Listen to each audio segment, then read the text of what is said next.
evening, ladies and gentlemen, and welcome to this week's feature teacher. Tonight we have two fabulous women. We have the lovely Emma Wright, and we have the the gorgeous Veronika Oliver.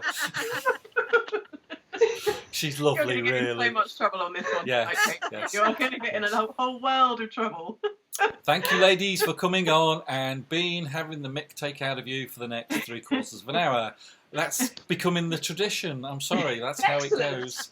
Well, it's an absolute pleasure to have you here, ladies. As usual, this is two parts. So the first part, we're going to be asking the ladies questions about, and as usual, we'll get Jules to kick things off. So we were chatting off air about the fact that we've all covered each other's classes. Emma and Veronika are local teachers, as am I, obviously. So we've all covered for each other, and Pete's demoed for all three of us. So that's what we were referring to. Just to clarify that. For my sins. But all three of us have also recently done MIST. So, girls, can you tell us a little bit about your experiences teaching at MIST? Who wants to go first? Yeah, I'll go first. So Tim sent out the email first, and I thought it was a great idea, but I was so busy at work. I was like, yep, just put me down for anything. Oh, you shouldn't say that to Tim. I know, right? And I didn't know until the initial schedule came out that he put me down for showstoppers. I was like, okay. So I messaged him back and said, can we do any baby aerials or anything like that? No. So I'm like, okay, so showstoppers class, we haven't taught before. No aerials. What the heck do we have? But we pulled it together, and it was great fun, actually, and people were good and giving it a go. And yeah, it was so much fun. It was brilliant. Fantastic. Well, when I got the email, because I was working, and obviously I have the Hotmail open anyway, I normally just keep an eye on it. So I was like, yes, sign me up to him. So he kind of dreamed of some ideas, and I already had a couple of ideas anyway. Burlesque was obviously going to happen anyhow. And I wanted to do some Ceroc, so I gave him a few options of what I wanted to do. And he also mentioned body combat, and I was like, oh, well, I've been doing body combat all 3 months now. Sure, I can do it. I like a challenge. So I thought, yeah, you know what, I'll have a go. I've never taught it. I'm not qualified. And I'm sure you get, Hayley and Tony and others who are martial arts, like Ad or some other people who are much better at this. But, if you really stuck, if I'm last resort, go for it. Within a day, I came back like, Veronika, I'll put you down for 3 classes. You'll be nice and busy if you want to do it. It's like, yes, okay. what have I done? Really, Mitchie was like, what have I done to myself? I don't know about you girls, but I definitely feel like I've been to an actual weekender. Yeah. Do you Yeah, find that? I feel I haven't got the post-Canberra cold. Right, yeah. And as people were kind of like commenting on Facebook, the accommodation was really good, the toilets were really clean, the food was excellent. I was like, yeah. But I was out in the garden digging away on Monday and had the DJ sets playing, so that was quite good actually. So I still felt in the zone even though I wasn't. Yeah. I think what's great is that there's so many different classes we wouldn't have had in a normal weekender. And I think I had a go at all those that they wouldn't have otherwise, because either, you just can't rule out a better 10:30 to do a class. Yeah. Whereas this case, because it went on until 2, 3, 4. Okay, there were people who were up at 4:45, so I heard. Wasn't me. So fair enough for them. It was probably hard to get up still, but I think it was still easy because you just roll out of bed and all the rest you're there, and and you've got the option to turn your camera on or off. Oh yeah, I love that. That's really important. Yeah. That's no longer. I'm drinking my coffee, watching you guys.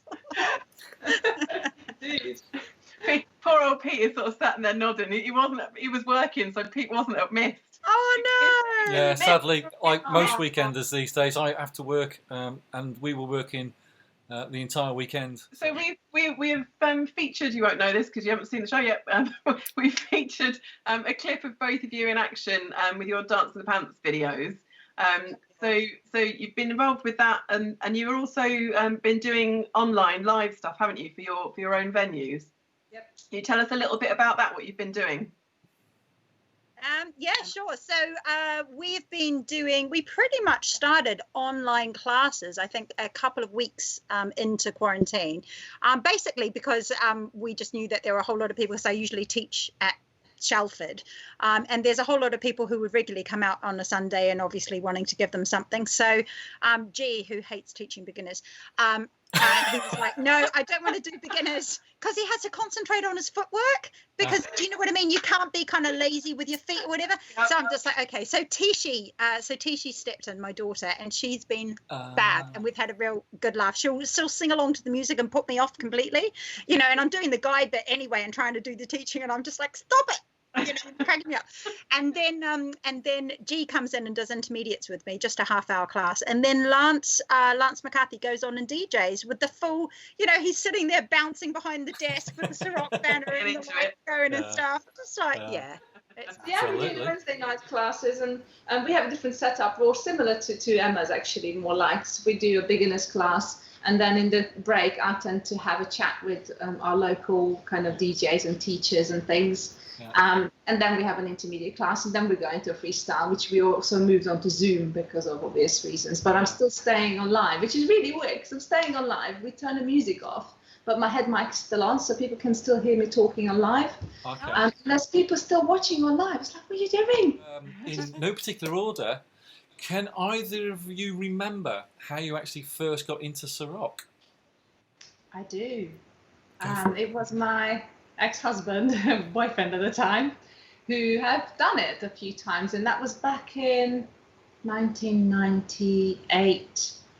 That was my first time I went, and that was I think it was Fulham, Broadway. That was I don't think the building at all exists anymore. It was knocked down later, and I was taught by James Cronin, the original founder of Ceroc. Yeah. And I remember his braces and whatever else, the style of bouncy thing. I was just like eating it all up. Absolutely loved it. And I think it was a Tuesday night or Wednesday night. I'm not sure.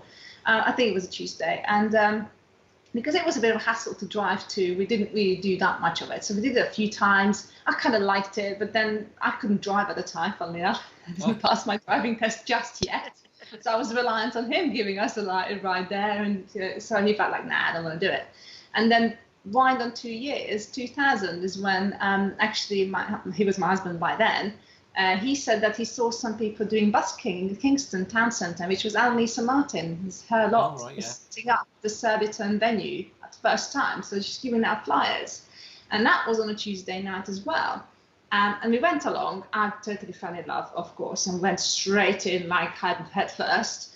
He then decided to drop it and went into playing football. And then the night then was moved to Wednesday. And then I was just like taking my duck to water, and within a year or so, I think I was asked to become a taxi dancer, and I was all over it like a rash, really. And I'm going to do it since. So long time. Yeah. Showing my age. Had you done any dancing before you went to Ceroc, or was Ceroc your first kind of dancing? No, I mean dancing since I was about 3 or 4 years old. Started with ballet, and then went into kind of stage dancing and group dances, that sort of stuff. And then I moved to England. Then I had quite a few years of break of nothing really, because there was just, I didn't know where I can go. I didn't speak English. I didn't have enough friends or any circle of people to go with, so it makes it kind of like a bit more scary, shy thing to go and think, oh, I'm only 20, 21, and there's no one to go with. It's scary. I did see some salsa and that kind of things in the paper, but there was no adverts for Ceroc in newspapers, in local papers. I couldn't see any at the time, and I didn't even know what it was. Even if it was, I wouldn't have known what it was. So yeah, I had a few years break and then back into it again. So yeah, dancing has been around in my life pretty much all my life. And what about you, Emma? How did it go for you? So I always really loved dancing. I snuck into my first nightclub when I was 14. Wow. And I remember looking at the dance floor and going, oh my goodness, people just dance. And I was just like, this whole world opened to me, but obviously I couldn't go because I was underage. So I started doing like street dance classes and basically anything I could get my hands on, as money would allow, because it was a cost thing. And I was at Auckland University, and I was lining up for my hip hop class, street class, and I was a bit early because it was kind of in the late 80s, early 90s, when hip hop street and stuff was all in. And I looked through the glass bit of a door and I could see Ceroc, I could see partner dancing, and I was like, oh, what's that? So the thing I had to get over was the personal space thing. Yeah. Like to dance with somebody that close, I just found that really awkward, and I felt that I went to bits a bit, and I couldn't focus on the dancing because the space thing was the issue. But once I got over that was fab. Then I went down to study in Dunedin. That's kind of South Island in New Zealand, and there was no Ceroc. So me and this guy Paul, we just started something. We called it Ceroc, and we taught moves that we just kind of made up because we didn't know much, so and we made it free, and all our student friends came along, and we just Excellent. I love that. If there's nothing there, create it. Yeah. I don't know how many sprained shoulders there were or whatever. Do you know what I mean? I mean, it was just a laugh to do as a student. So yeah, it's great. Oh my god. Free Nothing with like a public disclaimer. liability. No. Yeah, with a disclaimer. Yeah. So obviously there's Ceroc where you come from. Is there Ceroc in Budapest or at all? So there was. Well, there wasn't when I came over, obviously. Yeah. It came in '96, and there was nothing like it. And about 8 years ago, maybe 7, there was some people obviously from Hungary, and there's a lady called Zsófi, and she lived here for a few months, and she came across Ceroc, and obviously she's done some ballroom and other things in Hungary. Hungary is more like a ballroom or salsa or other kind of things that are done in a certain way. They have got like proper dance schools that you go to, and they are run only in the school terms, much like France, I guess. Or any other kind of continental. So it's not like throughout the year you go in the semesters, terms, and then the summer is shut usually because it's just so hot in there, I guess. So anyway, Tim Sand then put me in touch with this Hungarian lady saying that she's really interested and she wants to start up Ceroc Hungary. And so we met up and we became really good friends. We're still really good friends. And her husband, them too, they went through the training and helped them train as well. And then helped them kind of do the course and pass the test. And then we went through some of the big PR thing in Hungary. So I went over there teaching workshops and whatever. It was ever so weird to teach in Hungarian because I learned everything in English. We just had the words, the usual keywords. So in the end, I ended up calling the names of the moves as they are in English because it's just like you can't. I mean, to describe even, you can say anti-clockwise turn in English like that. It takes me about that long a sentence to describe. There is no anti-clockwise turn. That way. You have to describe it, and you're going round and around in a clockwise. You know what I mean? It's just nightmare. So it takes twice as long to teach a class in Hungarian. Plus, because I don't speak Hungarian all that much these days, it was hard work. But sadly, they don't do it anymore because I don't know. It just didn't take off as well. Yeah. And because the same idea that they're used to having semesters and whatever else and terms, so they couldn't really. They did it for a few years, and it's now at the moment dormant. I don't think it's died, doesn't completely disappeared, but there isn't class or anything freestyle-wise. So. Cool. But do you guys remember when you actually started? When you actually qualified? Do you remember those the time and the place? Oh, Emma? I know as well. Yeah, go on, Veronika. Whoever's first, I don't mind. Ladies first. My trainers was Saffron, if you know her. She's one of the trainers that was back then. So I qualified in 2004, first time around. And I've literally just injured myself really badly beforehand and torn my ligament in my knees, and I didn't even know. So I went through the training without having had operation or anything like that. Managed it, so it's okay, managed it through. And Richard Oliver, he was the one that was teaching us how to actually deliver the class. So back then, it was a 6-day course. Yeah. You were there for 5 days, and on the 6th day, you then did the exam. And he was the examiner as well as the fifth day. He was there to kind of teach us how to deliver the actual kind of a class format. Yeah. And to this day, I remember him, and he's my namesake, obviously, Oliver Oliver, right? But he was absolutely laughing his head off when I turned up on the Saturday wearing a tight corset, even back then, right? Thinking, look, the bee's knees, I look great. Changed then. Great. Except he was laughing because I was like out of breath all the time, and I was because I had to talk. I was excited. I was teaching, moving around, plus talking, and oh my god, yeah, it was. He still tells a story apparently. He still finds it funny. Well, there you go. There you go. I bet yours was pretty boring compared to that one, Emma. So I actually qualified as a teacher over in New Zealand. So I did the training with a franchisee, a franchise owner who was starting something up in the lower part of Lower Hutt in Wellington, and they didn't have a teacher. So I was like, oh, okay, I'll do it. So I had to go along, but there was none of this learning the guys bit. Like you could teach as the woman, like just as you would in the class, you'd teach from one's point of view, but you'd teach both. Yeah. So we did basic moves and that kind of thing. But the funniest thing before I left to come over here from New Zealand, which is about 12 years ago now, I found that they were videoing me, and I was thinking that's really odd. I mean, maybe they're just weather. And then the following week, I came to the class and I was just like listening as my exact phrases were coming out of somebody else's mouth. Do you know what I mean? And I was like, no, you need to find your own style. You can't copy somebody else's pattern. Do you know what I mean? Yeah. And I was like, oh, but the people we were teaching aerials to and stuff over in New Zealand are just amazing now. They're just like, they've gone, we've gone over and we're like, yeah, we're still kind of on the same level. Yeah. But over here, you want your students to surpass you. That's the ultimate goal, is that they end up better than you. Very funny.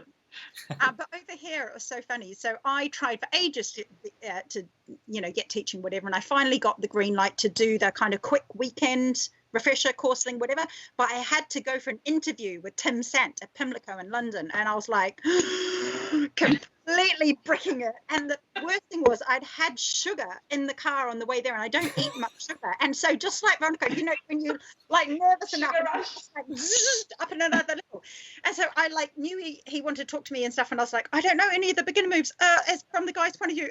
What if he asked me to lead and he's follow? So anyway, I had one dance with him, and I was trying to dance as best I could or whatever. He goes, yep, great, okay, I'll email you thing, and just walked off. And I was like, what? And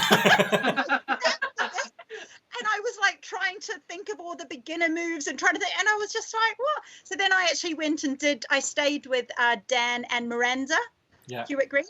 Yeah, so I stayed with them, and we did a weekend thing. And I remember twice in a row, okay, not once, but twice in a row, I was asked to teach the spot turn, and I taught the Ceroc turn. But I taught it as the spot turn. And I just like, and he was very good about it. He was going, okay, so is that the spot turn or the Ceroc turn? I was like, it's the Ceroc turn. I thought I'd failed, but he was like, no, you'll be fine. So, but yeah. Fantastic. So, yeah, well, basically, I think we should take a break there. Yeah. It's a natural point to have a break. But we will come back in part 2, where we will obviously no doubt get a lot more information, a lot more stuff. So yeah, I'm off to get a beer. It's been an absolute joy. We will see you in part 2. Bye. And we're back. Welcome to part 2 of our feature teacher. So there you go. Anyway, so what was I going to ask next?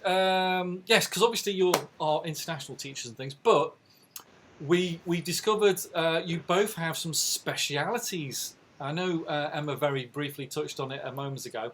So Emma and I assume it's been Emma and G the entire time. It has been, or M and G, or G and M. G and M.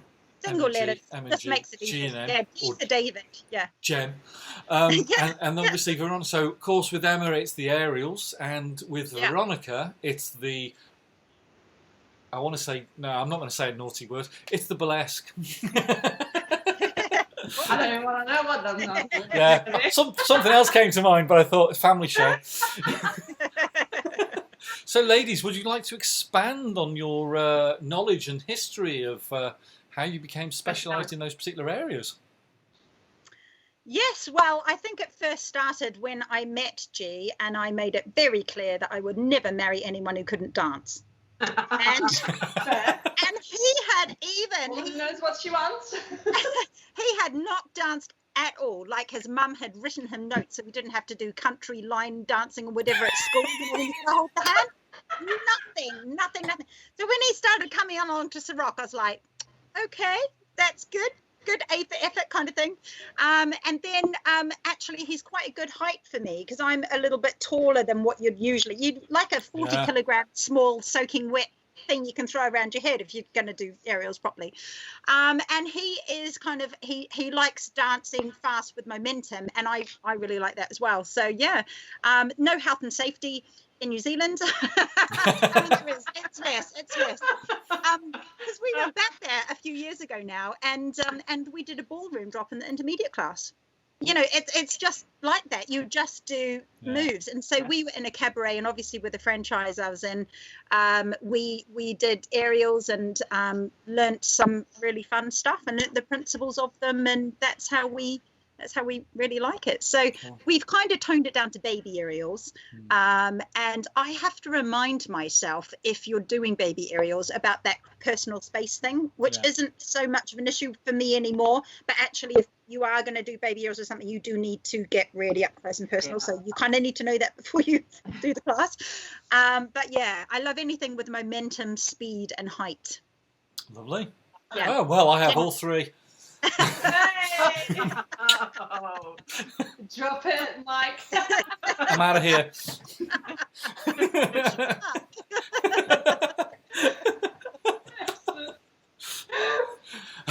I could probably say the same for Veronica's. What Veronica's going to say about burlesque now, I'm sure. So. Right, okay, so here I go. Well, burlesque I started probably about 6 or maybe 8 years ago. It's something I've always liked, because I quite liked the dressing up, the 40s, 50s stuff for a very long time now. And this kind of gone with it, right? And I managed to find by chance a burlesque class. Back then I lived near a kind of Hampton and Twickenham way, so they had a Twickenham class there, and I started going. And the first time I arrived, I was like, this is so for me. Yes, please. Any excuse to expand my clothes and whatever range. So I've got now like well over 20 corsets and whatever else you want to go. And then I've offered up to Ceroc. Actually, funnily enough, Ceroc one weekend at Canberra, they did bring in a specialist burlesque teacher lady, and she did teach a choreography routine as like the performance class. Mm-hmm. And I think that was back in 2010, maybe a bit later. So this was before I even started burlesque myself. Yeah. And she did it, and I've performed in that and absolutely loved it. But the difference is that she actually did take the bra off. Oh. There was the patties on. I think that's all it was. I think at the time, people weren't quite ready for that kind of woohoo, good on the girls. So some couple of 3 years later, when I did take up a burlesque, I did offer this to Ceroc, and there was no take. There was just no interest, or at the time the head office said, no, we don't want it. Even though I said, look, I don't do the taking stuff. And then winding a few years, 3 years ago I went to MetFest. And by then I really, really loved burlesque, and I thought this could be something I can offer up as a freebie. I was there as a punter, I wasn't there to teach. But I wanted to do something just to make it a bit more fun. And so I've contacted Tim and said to him, look, I'm not on teachers kind of a listing, but how about if I do a burlesque class? Would you let me do it? And he said, yeah, that'd be really great. It's like, okay, brilliant. So I put it up on Facebook as an event to try and create a bit of buzz. And I was on a WhatsApp group with some people already from MetFest. And one of the guys took a screenshot of it and put it on the WhatsApp group and said, well, what about boys? Why can't we have a go? I was like, oh, hey, my go again. And said, how about burlesque as well? Because I know it exists, or not often, but I have seen guys performing it. Yeah. and Tim was like, yes, let's do it. And I think because the mentality and the way people look at things these days, it's changed a lot. We're a lot more relaxed and accepting. So, of course, it went to absolute wildfire first time I did it at NetFest. And I've had so many people. I had to run the class again for those who missed out and they couldn't make it. So I could teach it to the guys and the girls. And the guys actually blew out the water. I mean, I'm listening. The guys put effort in and the girls did at the time. And what I did is I lined them up side by side to have a dance, so I was in the middle. And yeah, it was an absolute hoot. Fantastic. And so we did it again the year after, and then by then it kind of caught on and went up to Mike Kellard, and he said, well, why don't we have you for the weekenders? And I was like, yes! Yay. Brilliant. Brilliant. Well, there go again. I've done the burlesque, not with you personally, but I have been involved. Well, I have done it. I have been there. Not good enough. Yeah, well, I'll have to come and do your class as well. Yeah, exactly. Bill Henderson and Guy Liner. That's all I can say. Yeah. Anyway, this is one of my absolute outlets. Absolutely love choreographing for burlesque. So it's such a good fun. And I find it really easy. Well, if I'm in the right mindset. You've got the right music and kind of in that zone, and up you get, and it happens like that. So the question is, again, to you both, ladies, what is it you do when you're not doing Ceroc? So a little bit about yourselves outside of Ceroc. That's what we're after.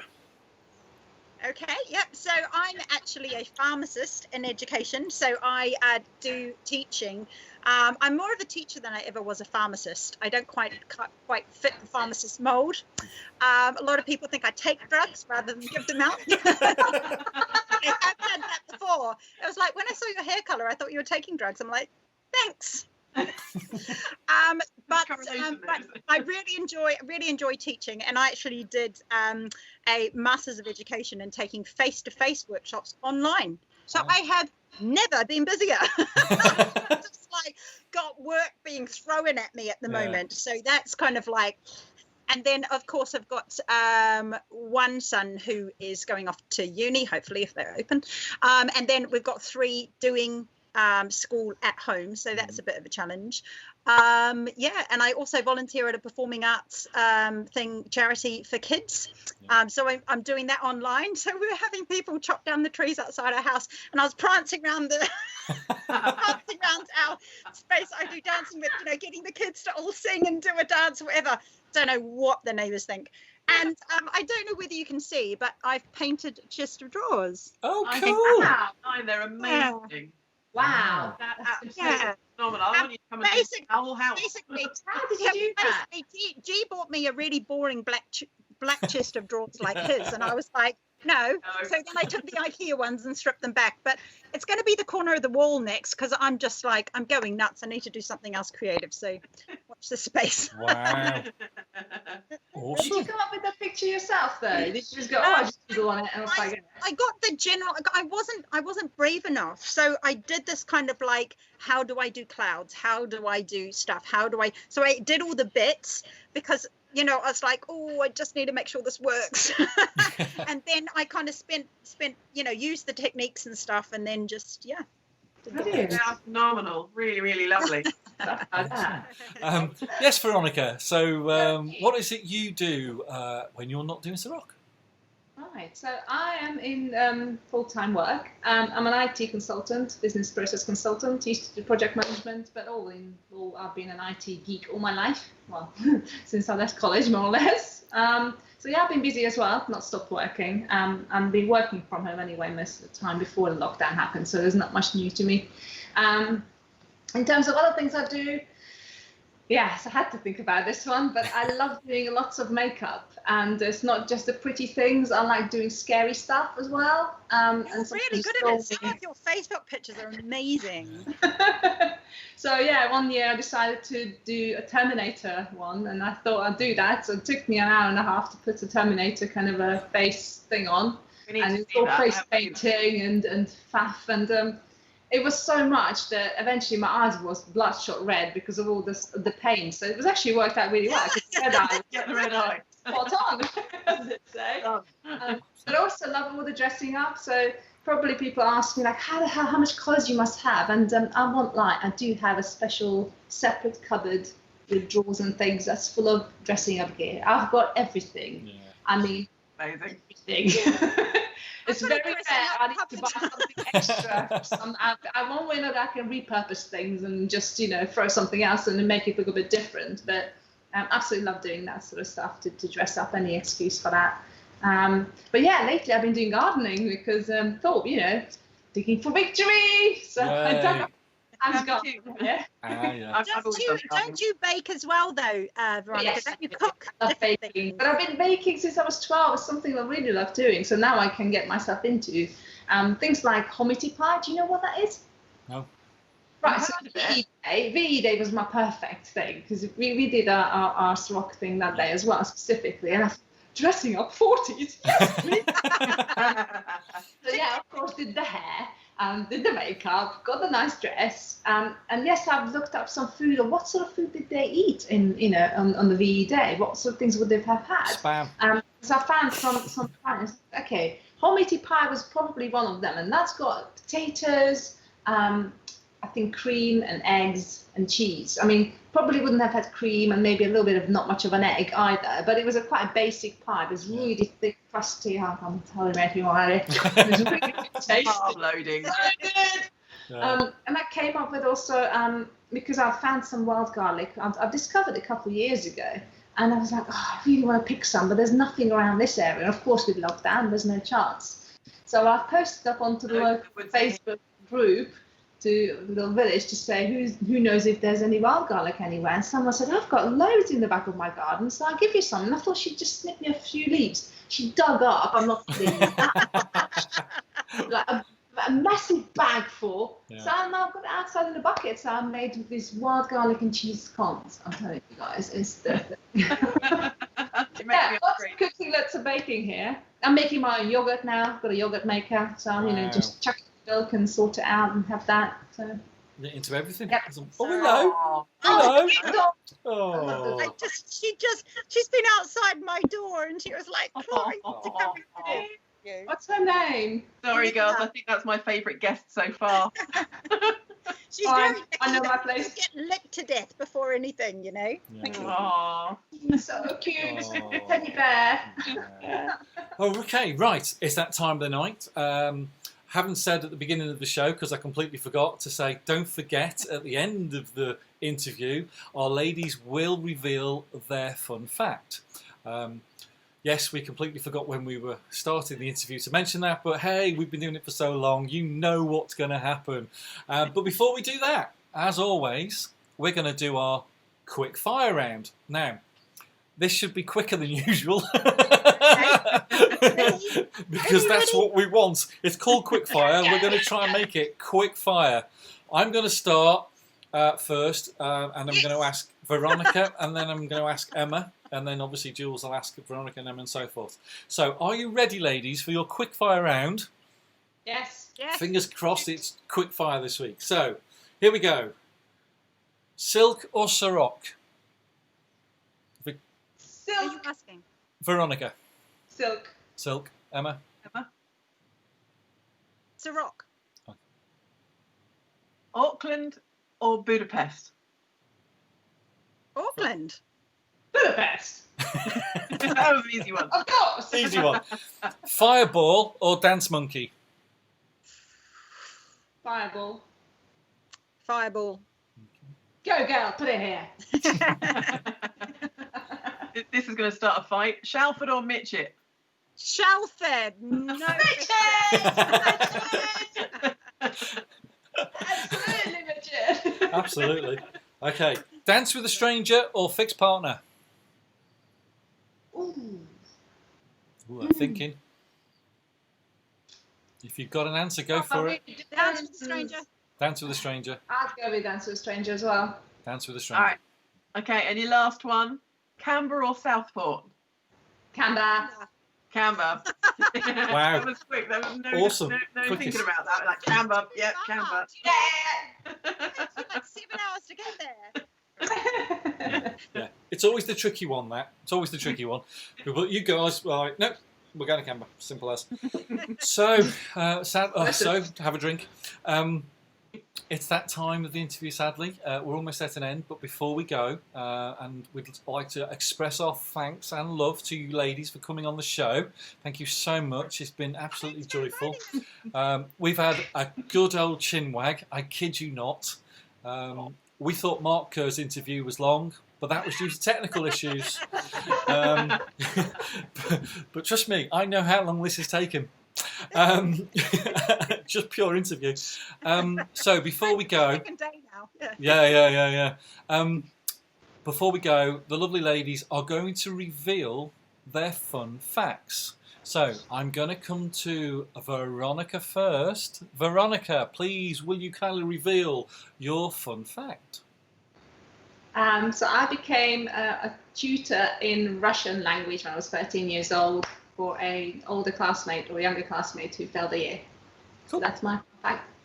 And Emma? And my fun fact was that I recorded 10 weeks of a kids' TV program, but it never went to air. Aww. But well done, you. Well, there we go, lovely. There was a couple of other fun facts that we can't mention. One of them was just awesome. Ladies, Yeah. Maybe in the outtakes bloopers section in weeks to come, it might come up. Let's see. I was sat here thinking, literally, go on, say it, and she didn't. She came out with the other one instead. Go on. Because they both offered 2 or 3 fun facts, and I was like, well, just go with whatever. So I was sat there and one was going, go on. Again, ladies, it's been an absolutely joy and a pleasure to have you with us this week. Thank you so much for coming on the show. Lots of love to you both, your other halves, your families, and all that. So take care. Anything else you want to add to the end of this, Jules, before we go? Nothing. It's just been absolutely lovely to see you girls again. It's been far too long. Thank you so much for asking. It's great fun. Brilliant. Okay. Thank you, ladies. Bye-bye. Take care. Bye. Okay.